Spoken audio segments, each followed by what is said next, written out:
All right, let's do this for real now, people. My mom's watching. Welcome back to The Road Show. This morning in The Buzz, as we all know by now, school is back in session. As a matter of fact, why isn't my mom at work right now? She's a school teacher. But in any case, school's back in session, and for some college kids, that means partying. But or some people too old still holding on to their college life. Right. You know, those wild Narragansett neighbors who aren't in college but are still partying. That could be them.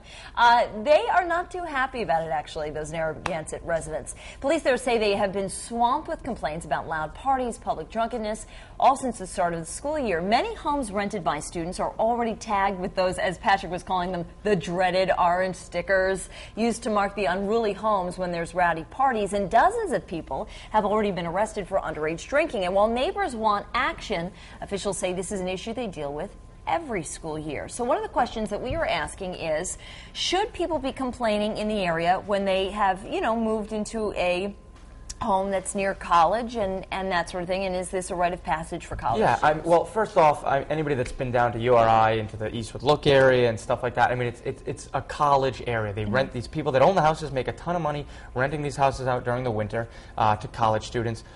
It's unfortunate that the people that live there full-time, you know, have to deal with this, but and you almost got to be used to it by now. You know, every September, the URI kids are going to come down. There's going to be wild parties. When I saw this last night on the news, I was like, oh my God, I got to start going down to URI. Oh, gosh. Because they're so much fun. But, I mean, it stinks that they have to deal with this, because I was thinking of people like my mother and people like, you know, if they owned a house and, you know, Friday and Saturday nights, there's beer bottles all over the place and people parking on lawns.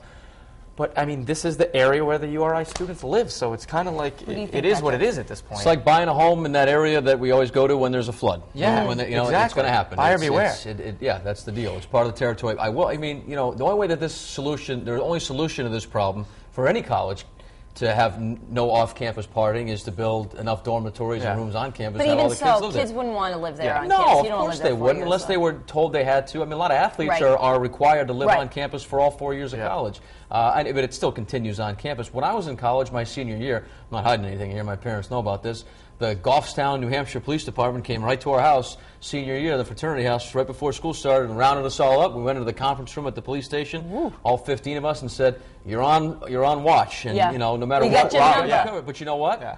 I got news for you. It didn't do it. Later that night, the party went on at our house. I tell you what, it's college, you know. When people live by an airport, you know that the planes are going to be coming in, they're going to be landing, there's going to be noise, there's going to be pollution, there's going to be problems. Okay, so that's the airport. What I think is unfair is to say to residents of Narragansett, you know, you should expect to have beer bottles and cups thrown on your property. You should expect for people to destroy the area. You should expect that people are not going to be respectful of, you know, still at 2 in the morning on a Tuesday night or a Thursday night, whatever the party night is on campus, that we're going to be loud. Thursday, you know, I think there is a difference. I think that there is a real lack of respect here. I realize that that partying goes on, and you are living near a college campus, but I think it really just is reflective of this idea of, I'm going to do what makes me happy now. I'm going to get blitzed. I'm going to get wasted. I'm not going to care what the outcome is, and I really think it's unfortunate. Yeah.